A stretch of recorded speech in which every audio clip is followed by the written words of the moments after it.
Inilah berita utama hari ini.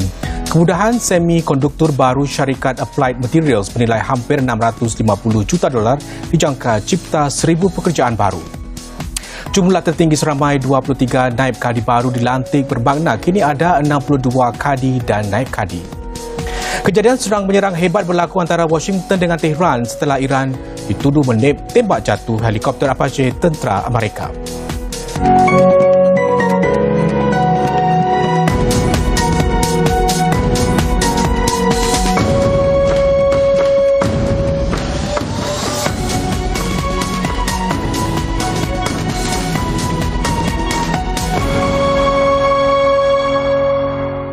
Salam sejahtera. Kemudahan penghilangan baru milik syarikat Applied Materials bernilai hampir $650 juta dijangka mencipta 1,000 pekerjaan baru di Singapura dalam tempoh setahun ini. Syarikat teknologi Amerika itu juga bekerjasama dengan institusi pengajian tinggi tempatan bagi membina bakat dalam bidang tersebut. Kecerdasan buatan AI masih terus mendorong permintaan tinggi bagi semikonduktor yang lebih berkuasa. Lantaran itulah, syarikat-syarikat seperti Applied Materials mengembangkan keupayaannya agar dapat mengikuti rentak permintaan tersebut. Bagaimanapun, mempertingkat daya penghilangan hanya sebilangan daripada usaha itu. Menurut para pemain industri, bakat akan menjadi penentu utama sedang teknologi semakin kompleks dan dipacu AI.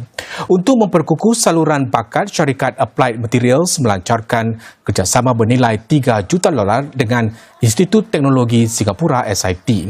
Ini termasuk jawatan Profesor Industri serta beasiswa untuk melatih jurutera dalam bidang-bidang seperti robotik dan AI agentik.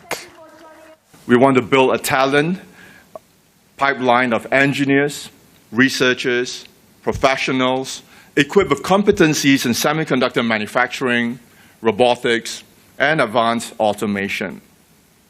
Today is not only an important moment for Applied, it represents a significant milestone for the broader ecosystem here in Singapore and the region as well. Perluasan ini dilakukan seiring dengan usaha Singapura memperkukuh peranannya dalam rantaian bekalan semikonduktor di peringkat global. Ini satu strategi yang diharap dapat menarik pelaburan dan mencipta peluang bagi syarikat dan pekerja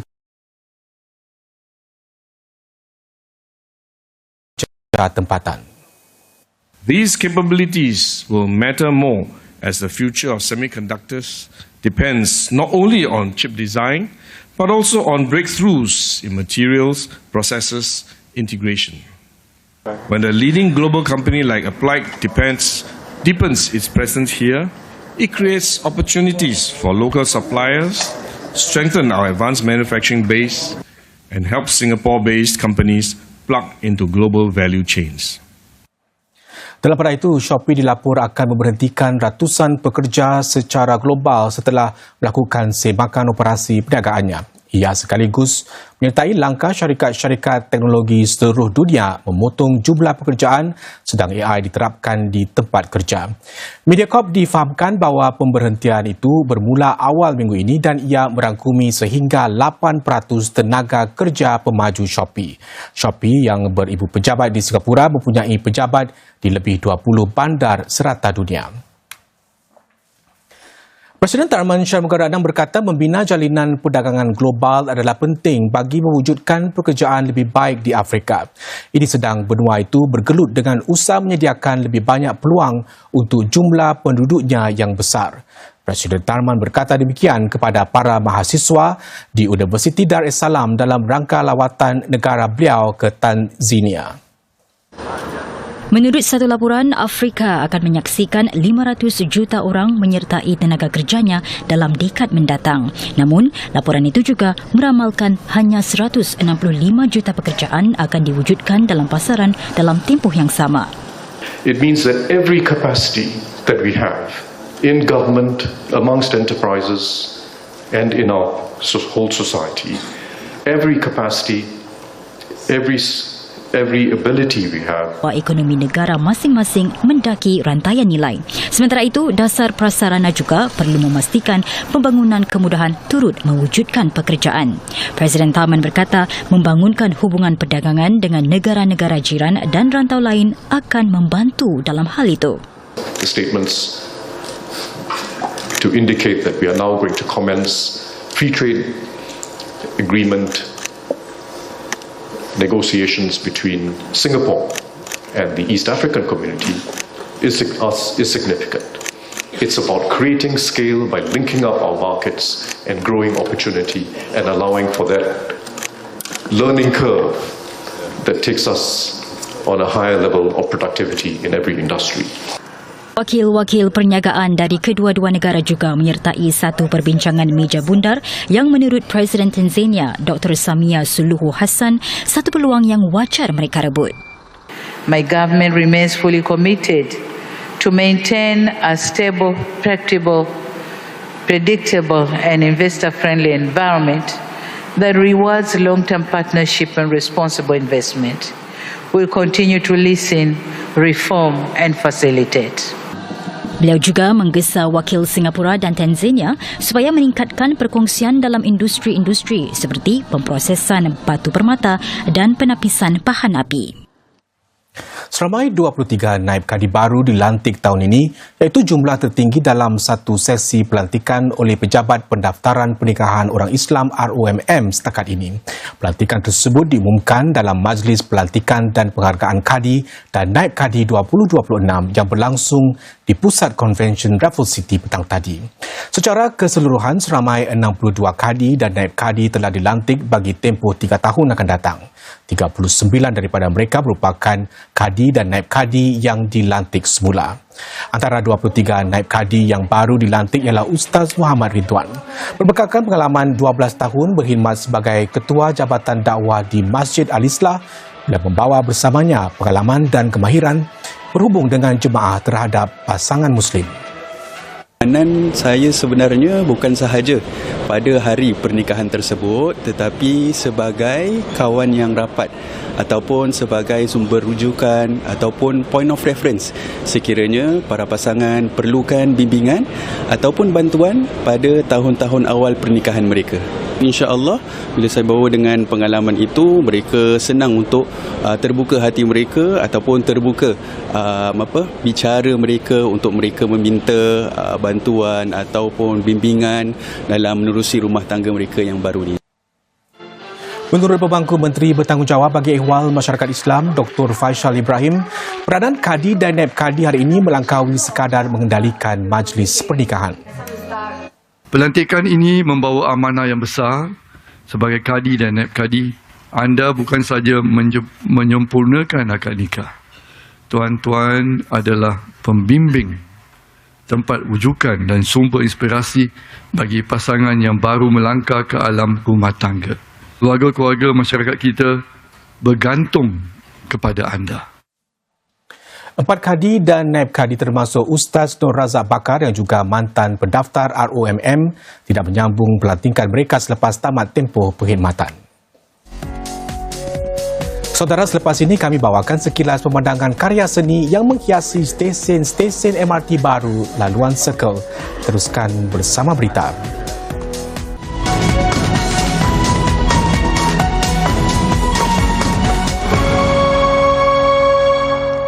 Kembali bersama berita.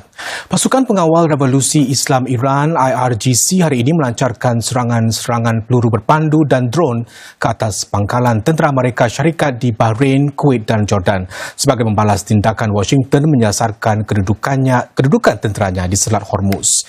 Ini antara kejadian serang-menyerang paling hebat antara kedua-dua negara sejak perjanjian gencatan senjata dicapai pada April. Dan IRGC memberi amaran ia bersedia untuk melaksanakan tindak balas yang membinasakan dan tegas terhadap sebarang serangan lanjut oleh Washington. Iran menyatakan sasarannya tertuju kepada armada kelima Amerika Syarikat di Bahrain dan sebuah pangkalan udara di Jordan, termasuk bangunan yang menempatkan jet-jet pejuang F-35. Jordan dilaporkan menembak jatuh 5 peluru berpandu yang dilancarkan oleh Iran. Serangan drone Iran juga membedil pangkalan tentera Amerika di Kuwait. Serangan balas Iran itu berlaku sebagai membalas serangan tentera Amerika ke atas sekitar 20 sistem pertahanan udara dan radar Iran di sekitar Selat Hormuz. Mereka melakukan serangan itu setelah menuduh Iran menembak jatuh sebuah helikopter Apache Amerika pada Selasa. Ini kali kedua Washington mengesahkan bahawa pesawat tenteranya ditembak jatuh sepanjang perang dengan Iran.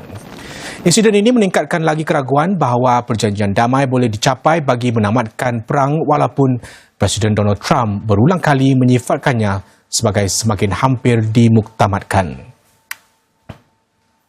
Singapura dan Selangor sedang meneroka bidang-bidang kerjasama yang berpotensi dan cara-cara untuk mengukuhkan hubungan antara kedua-dua pihak. Ini menyusuli lawatan Menteri Besar Selangor Amiruddin Syari ke Singapura menerusi program Fellowship SR Nathan. Menteri Ehwal Luar Dr. Vivian Balakrishnan mengadakan pertemuan dengan Encik Amiruddin semasa lawatannya ke sini. Dr. Balakrishnan berkata bahawa Selangor merupakan salah sebuah negeri paling dinamik dan penting dari segi ekonomi di Malaysia serta terdapat nilai untuk saling bertukar-tukar idea dan belajar daripada pengalaman satu sama lain.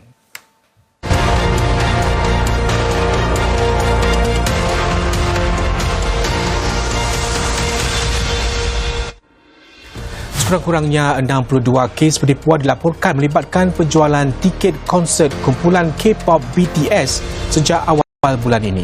Kesemuanya $68,200 lesap dalam penipuan itu. Polis menyatakan kebanyakan mangsa menjadi sasaran di wadah-wadah media sosial seperti X Carousel.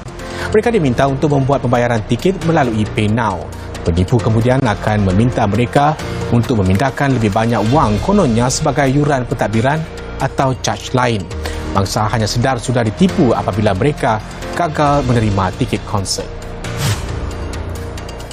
Menjelang pembukaan stesen-stesen MRT laluan Circle yang terakhir bulan depan, LTA mempamerkan satu siri karya seni dan ciri reka bentuk yang diilhamkan oleh sejarah dan keunikan kawasan kejiranan di sekitarnya. Di stesen MRT Keppel misalnya, mural lukisan tangan dengan ilustrasi tersembunyi di dalam kontena kapal mengumpulkan rujukan kepada warisan maritim dan perindustrian kawasan tersebut. Di stesen MRT Prince Edward Road pula, arca kelulitan tahan karat mencipta warna berubah-ubah di atas permukaannya menggunakan rawatan haba. Dan di stesen MRT Cantonment, pameran berbentuk jam serta elemen serupa kaca berwarna memberi penghormatan kepada stesen kereta api Tanjung Pagar Lama.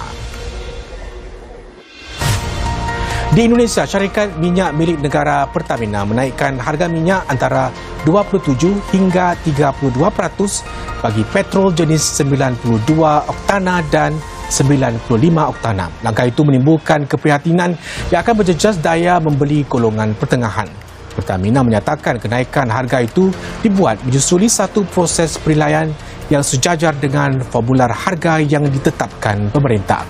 Bagaimanapun, harga minyak subsidi pemerintah jenis Pertalite akan dinaikkan.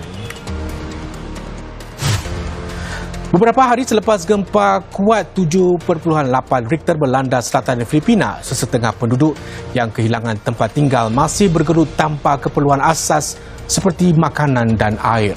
Jalan-jalan raya yang rosak terus menghalang pasukan bantuan daripada sampai ke kawasan yang paling teruk terjejas. Tanah runtuh yang dicetuskan oleh gempa itu memusnahkan sebilangan rumah dan menimbus jalan raya di seluruh wilayah Sarangani. SPF memanfaatkan teknologi forensik baru termasuk imbasan 3D untuk pacu keupayaannya dalam siasatan jenayah. Rinciannya sekembali berita selepas ini. Menjadi lokasi pembunuhan yang mengerikan. Mayat seorang wanita ditemui di sebatang terusan berdekatan dan pelaku hanya ditangkap selepas pasukan penyiasat menyusun garis masa jenayah dengan menganalisis kesandaran dan sumber-sumber lain. Bagaimanapun, proses ini melibatkan dokumentasi teliti, gambar dan analisis manual. Namun hari ini, para penyiasat boleh menggunakan pengimbas 3D untuk mencipta semula tempat kejadian secara digital. Ini sekaligus membolehkan mereka menyimaknya secara maya dan mengambil ukuran tanpa kembali ke tapak jenayah. Drone juga ditambah kepada peralatan mereka memberikan pandangan dari udara bagi lokasi yang luas atau sukar diakses. Sistem realiti campuran juga membolehkan pakar tempat kejadian jenayah menganalisis corak kesandaran maya dalam persekitaran yang imersif.